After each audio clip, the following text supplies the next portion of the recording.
šiandien pakalbėsim apie telefonų naudą ir žalą. Esu jaunimo atstovė Auksė, taip pat turim senjorę Janiną. Sveiki, Janina. Labą dieną. Aš esu Janina, lankau projektą Susigirdim nelabai seniai, nuo pavasario, kai kas čia anksčiau pradėjo, bet tiesiog taip susiklostė. Ir savotiškai įdomu. Tai va, aš esu 72 metų amžiaus žmogus, tai nemažą patirtį turiu ir šįkart norėčiau pakalbėti apie telefono naudą. Kadangi aš gimiau ir augau nedideliam mieste, Kuršėnai, ir mano namai buvo Pavenčiuose, Kraštinė gatvė. Tai va, tai telefonų gyventojai neturėjo. Tačiau, kai baigiau mokyklą ir įstojau mokytis ir apsigyvenau Šiauliuose, gyvendama Šiauliuose aš jau turėjau laidinį telefoną pas žmonės, kuriuos gyvenau, buvo. Tačiau labiausiai pasigedau telefono tuomet, kai mano tėtis, būdamas našlys ir senas, neturėjo telefono, o už jo sveikatą, buitį buvau atsakinga aš su savo šeima. Ir tėtis mirė 2000 metais, stovėjo eilėj ten, kad dėl telefono įvedimo, bet taip ir nesulaukė. Tai va, čia buvo, užtat dabar su apgailestavimu galvoju, kad kaip būtų buvę gera turėti telefoną tuo metu. Tai va. O dabar telefono nauda tai labai patogumas didelis, kadangi galim neišeinant iš namų įvairius reikalus atlikti ir užsiregistruoti ir susisiekti su giminėmis ir su šeima, su vaikais ir daug visokių reikalų sutvarkyti. Tai dabar gal Auksė pasakys, kokią įžvelgia žalą telefonų. Tai negalima sakyti, kad telefonai yra vien žala, yra ir naudos, bet kiek teko pastebėti savo asmeninės patirties, tai telefonai tikrai davė didžiulę žalą, nes šiuolaikinis jaunimas, šiuolaikiniai vaikai, jie be telefonų nežino, kaip veikti, nemoka bendrauti. Taip, aš irgi pastebėjau sūnėno vaikai, jie galėtų būti mano anūko amžiaus, jeigu aš jų būčiau turėjus anksčiau, tai grįžę iš mokyklos tuoj pat įsijungia arba kompiuterį, arba telefoną ir tada žaidžia žaidimus. Ir taip užsiima ta veikla tiesiog be saiko. Net pavalgyti negali, atitrūkti ir ateiti į virtuvę normaliai pavalgyti be telefono. Tai va, tai mane kažkiek stebina ir gal kažkiek erzina. Jeigu pasakai pastabą, tai ne visada reaguoja, kadangi nesam, vis viena aš esu teta, o ne močiutė, ne mama. Tačiau turiu tokį pastebėjimą. Dabar, kur kalbu apie tą šeimą, berniukas 8 klases baigė.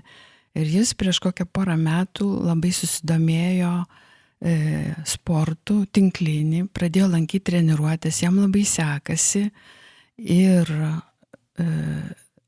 dabar nebėra tokio prisirišimo prie kompiuterinių žaidimų, labai domina išvykos į treniruotės, į varžybas, į stovyklą, tai turbūt vaikams turėtų būti kažkokia tai įdomi veikla, kažkas tai įdomesnio negu kompiuteriniai žaidimai.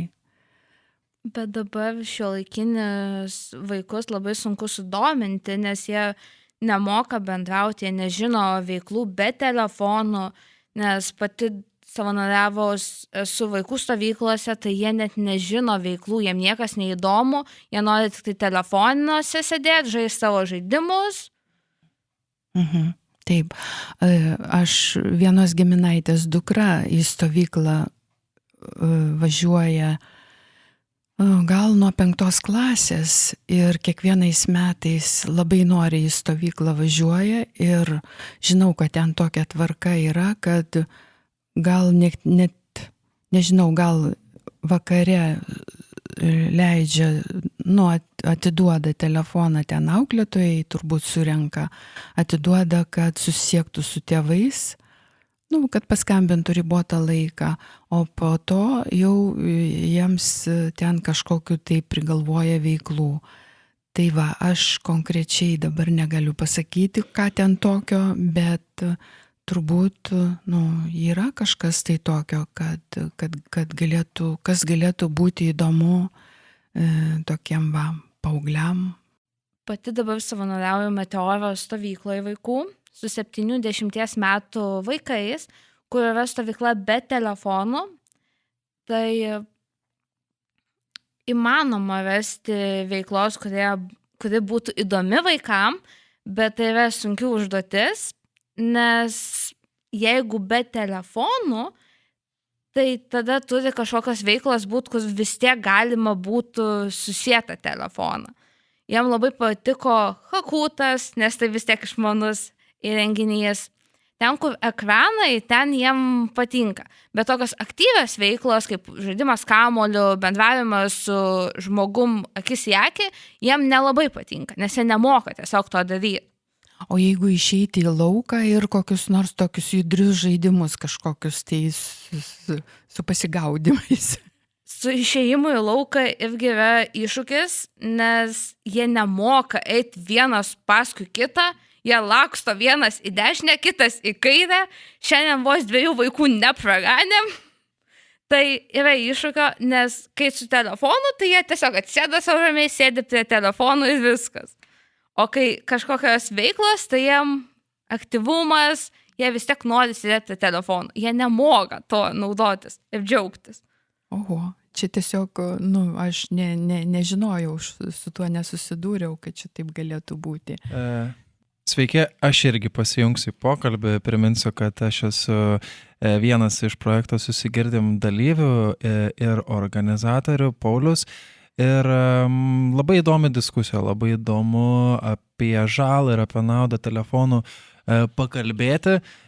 Turiu irgi keletą pavyzdžių, tai iš tiesų aš pats atsimenu save tuose laikuose, kai man buvo kokiai 15-14 metų, kai mano mama galbūt tuo metu ne nuo telefono, bet nuo kompiuterio turėdavo tam tikrų būdų, kaip atitraukti. Kadangi jis žinodavo, kad kai aš grįžtu iš mokyklos, pirmas dalykas, ką aš padarau, nusiaunu batus ir nevalgyti, einu ne šunį pavedžioto sėsti prie kompo, nes laukia žaidimai. Jie sąmoningai kiekvieną rytą atjungdavo mano kompiuterio laidus, pagrindinį laidą, pasimdavo pelytą, įsidėdavo į tašę ir išeidavo į darbą. Ir gaudavau viską tik tada, kai jį grįždavo iš darbo ir parodydavau, kad padariau visus namų darbus. Tai pas mus buvo tokia prevencija, kad apsaugoti mane nuo nesimokymo ir nuo namų darbų ruošos, kad aš tuos namų darbus padaryčiau. Tai labai daug iš tiesų tų metodų ir aš pastebėjau, ir mama nuolatos pykdavo, nes irgi sakydavo, eik valgyt. Ir dar kai aš esu Paulius, aš dabar suprantu, kad yra ir mymsas toks, Pauliau, eik valgyt.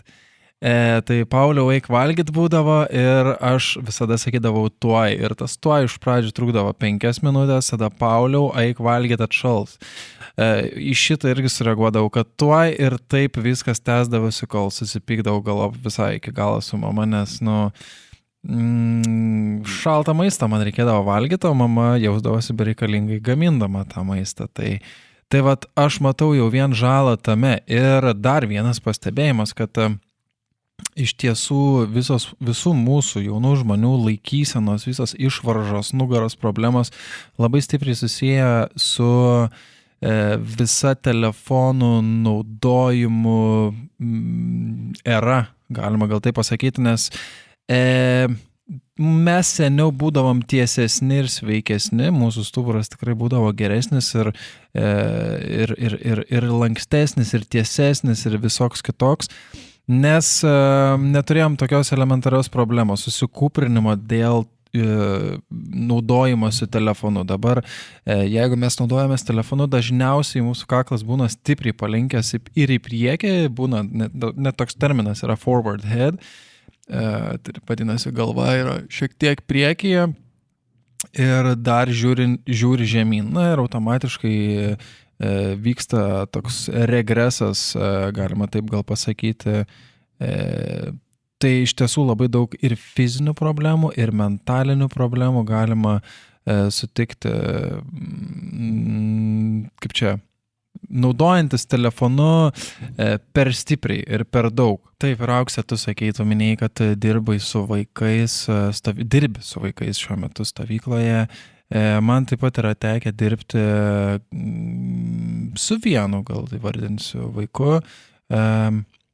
Buvo ta didelė problema atsiradusi ekranų vartotojiškumo, to tokio labai stipraus vartotojiškumo, kur jeigu tu netenki vieno iš ekranų, tarkim, ar planšetė, ar tai būtų telefonas, už kažkokią tam tikrą bausmę tėvai, tarkime, atima, ar ne?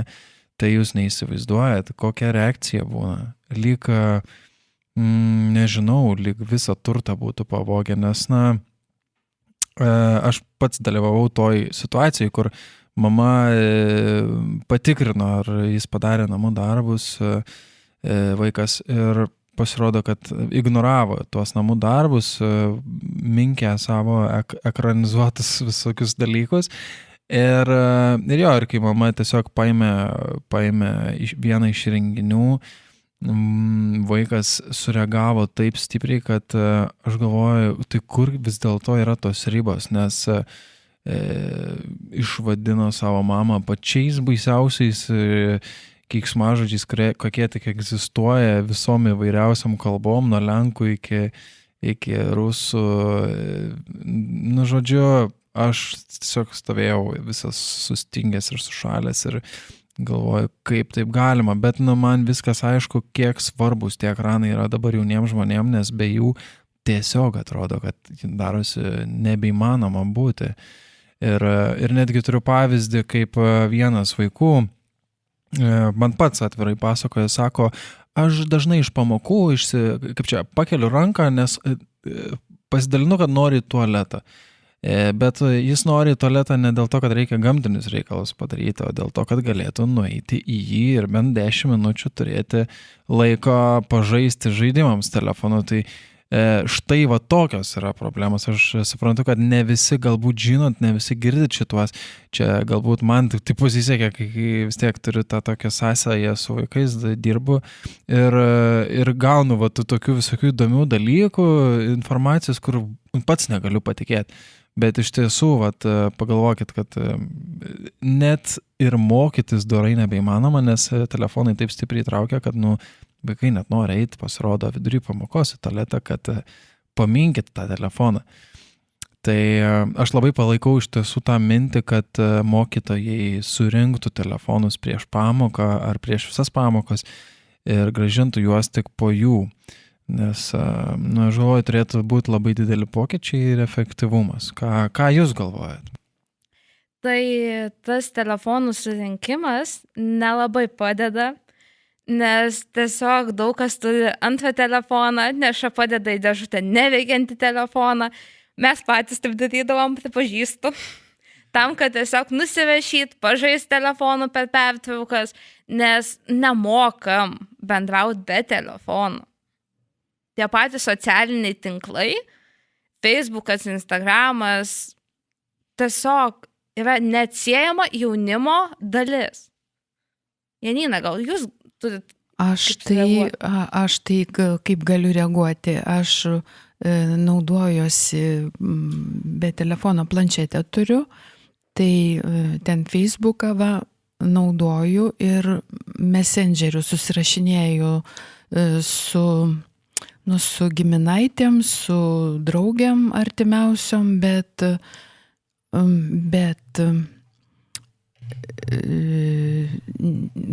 man, tokio poreikio valandas ten žiūrėti į tą planšetę, tai šito ne, bet aš nuo jaunystės labai mėgstu skaityti. Tai man atrodo, kad gerą knygą paskaityti tai yra,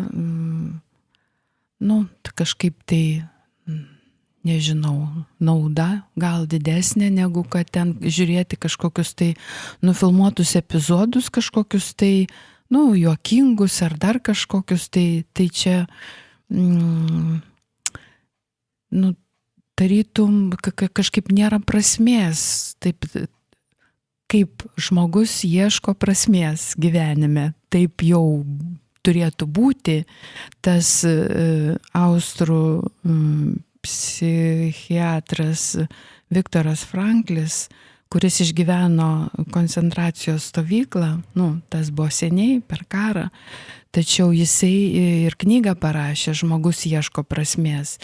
Tai dabar aš kaip pažiūriu, kad tai, vaikai gal jam, bet nuo vaikystės ir prasideda tas prasmės ieškojimas. Tai, sunku ir ką be pasakyti.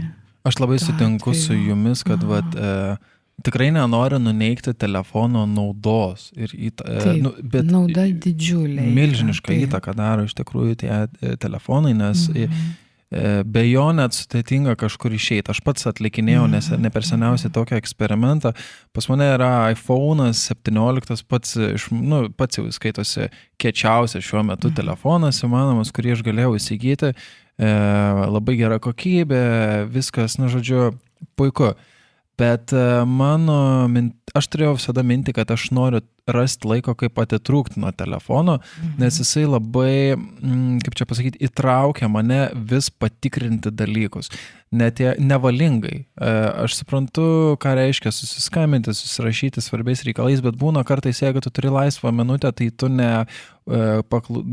neklausai, kaip paukščiai čiulba, ar ten debesis plaukia, nežiūri, bet tu žiūri į ekraną, į tokį turinį, kuris yra visiškai nenaudingas tau kaip žmogui egzistuoti, ten, kaip ir jūs minėjote, juokingi kažkokie vaizdeliai ar dalykai, tai būna, kad įklimpsti į tai ir prarandi laiko nuovoką ir kartais būna pasižiūri laikrodį, o Dieve, aš 2 valandas žiūrėjau šitas nesąmonės, atsigulęs arba ten atsisėdęs, taip išnaudoja žmonės laiką, ypatingai jaunesni, nes sunku suvaldyti šitą, čia yra toks kaip azartas truputėlį ir laiko nuovoka tiesiog būna dingsta. Ir mano misija buvo truputėlį pagerinti situaciją ir gyvenimo kokybę. Aš nusprendžiau nusipirkti mygtukinį telefoną. Žinot, kaip būdavo seniau, prieš kokį 15, 20, kaip ir sakot, Nokia, ar ne, ar ten. Tai mano pirmas telefonas buvo Siemens, iš vis atsimenu, tai tie telefonai neturi tokių privalumų, kad galima žiūrėti ten tus vaizdelius ir panašiai. Galvojau, kad tai išspręs mano problemas, bet deja neatlaikiau. Savaitę man pavyko su mygtukiniu telefonu išgyventi, atsiliepinėti skambučius, parašyti svarbės žinutes, bet galop susidūriau su tokiom problemom, kaip nežinau, kaip nuvažiuoti iki tam tikros vietos, reikia navigacijos, tas telefonas tokios neturi, tai vėl teko traukti iš bardačioko, taip vadinamą savo telefoną. Tai tokios labai aiškios problemos, o seniau žmonės kažkaip tai išgyvendavo, kažkaip tai nuvažiuodavo, atsiversdavo žemėlapius prie vairo, susižiūrėdavo, kaip reikia važiuoti kitos vietos ir pavykdavo, o dabar, man atrodo, visur reikia telefono, absoliučiai. Tai truputėlį gąsdina netgi.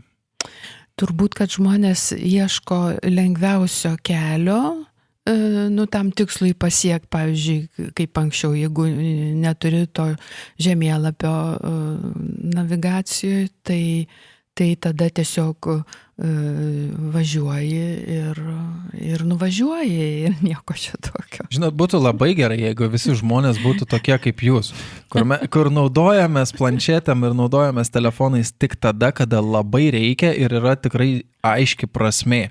Skaitimas, apsišvietimas kažkoks, ar ne, atrašymas savo giminėms, šeimai, ar ne, vaikams, skambučiai, elementarūs dalykai, internetas susirasti kažkokią orus ar kažkokią, nežinau, reikšmingą informaciją, kurios užtenka.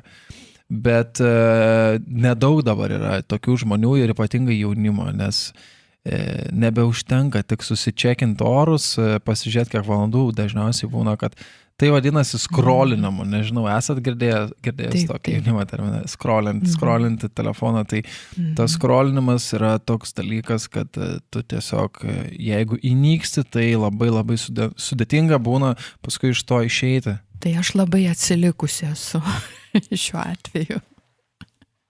Aš dar trumpai įsiterpsiu, norint pasakyti, ar telefonas davė didesnę naudą ar žalą, turi nustatyti tam tikras ribas, nes pavyzdžiui, aš asmeniškai per telefoną žiūriu ir klausausi, einant gan motyvuojančius video, kurie padeda man ateičiai, man dabartyje.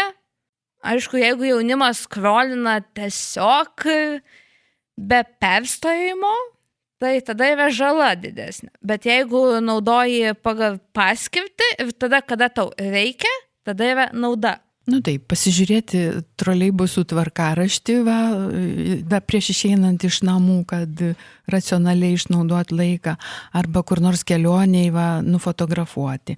Anksčiaugi fotoaparatą turėjom ir mes turėjom, amžinatelis vyras turėjo gerą fotoaparatą, fotografuodavo, tada jau nuotraukas darydavo, dabar taigi telefonu nufotografuojam. Janina, žinokit, aš vis dėlto norėsiu pasidžiaugti, gerai, man čia užvedė ant kelio su tais fotoaparatais, bet aš dar prieš tai norėjau paklausti, ar žinot, kas yra TikTok? Žinau, tokie trumpi epizodai nufilmuoti, kažkas tai tokio. Jo, tai čia yra tokia telefoninė programėlė, kurioje yra labai labai daug turinio ir tas turinys yra, skirtas visiems, bet ten galim rasti labai daug klaidinančių video, klaidinančios informacijos ir daug šlamšto, aš manau taip. Tai yra platforma, kur jaunimas įklimpęs. Manau, tas klimpimas didysis ir įvyko nuo tada, kai atsirado TikTokas. O šiaip noriu dar sureaguoti. Žinokit, vis dėlto, kaip ir rūbai, viskas grįžta į madą. Ir lygiai tas pats yra su technologijom. Aš, pavyzdžiui,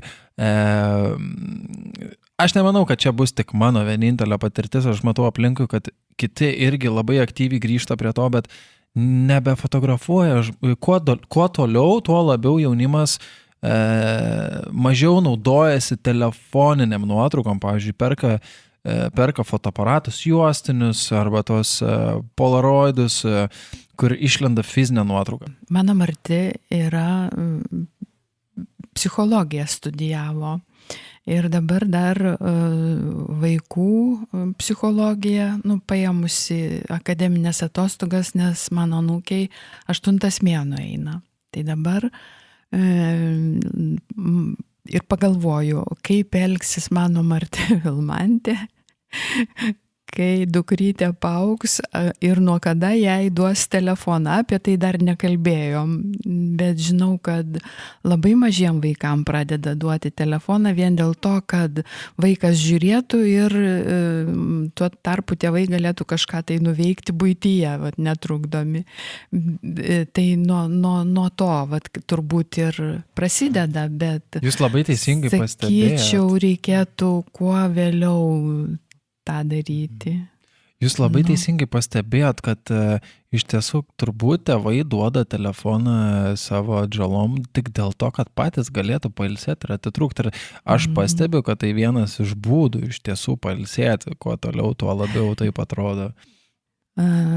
O jį grįžtant čia man į prisiminimus, tai mes kompiuterį nusipirkom 2004 metais, tai dar vyresnysis sūnus buvo turbūt 11-okas.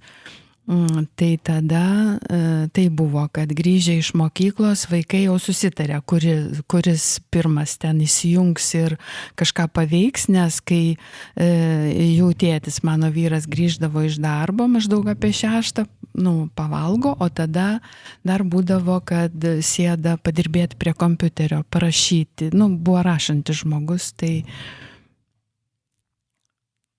vaikam tada jau buvo tas ribojimas, toks natūralus, kad tėčiui svarbiau negu kad jiems. Tai norėjau atreaguoti tą pasakytą mintį, kai pasakė, kad vaikai nemoka valgyti net be telefonų. Tai ką galim kalbėti, jeigu darželiuose dabar yra išmanieji ekranai ir vaikai valgo su muzika, rytą pradeda su muzika, viskas eina nuo ekranų, nuo pat ryto, nuo pat lopšelio vaikų. Tai kaip mes ugdom ir stebimės, kad mūsų jaunimas, jeigu mes ugdom nuo lopšelio jau vaikus. Ir darželėje tas pats vyksta, nes esu pati iki mokyklinio ugdymo studentė. Jo, tai iš tiesų dabar visur pilna tų ekranų ir mokyklose, ir visokiose, jaunimo organizacijose ir visur iš tiesų tie ekranai. Ir mes pratinam vaikus, pratinam prie jų, todėl man darosi ne visai čia vis dėlto keista, kad jaunimas nebelabai gali, jaunimas ir vaikai nelabai gali be tų ekranų išgyventi. Aš tikiu, kad mes turėtumėm labai dar daug laiko diskusijai šitą temą, nes ji visiškai neišsemiama atrodo, bet mūsų laikas yra pabaigas skriejęs, nesusigirdėme tinklalaidės, nusprendėme, kad visai būtų faina, jeigu truktų apie 20 kartais 30 minučių, o gal net ir 15, tai šiandien mes norime tilpti į šį laiką, todėl kelsim šitą diskusiją už mikrofono ribų ir gal su Aukse, Janina ir likusiais projekto dalyviais aptarsime telefonų žalą ir naudą dar kartą vėliau, gal daugiau tų minčių turėsim. O dabar aš tiesiog noriu padėkoti jums už tai, kad klausotės mūsų tinklalaidės, jeigu iš tiesų klausotės, ir noriu padėkoti pašnekovams Auksei ir padėkoti Janinai. Ačiū jums.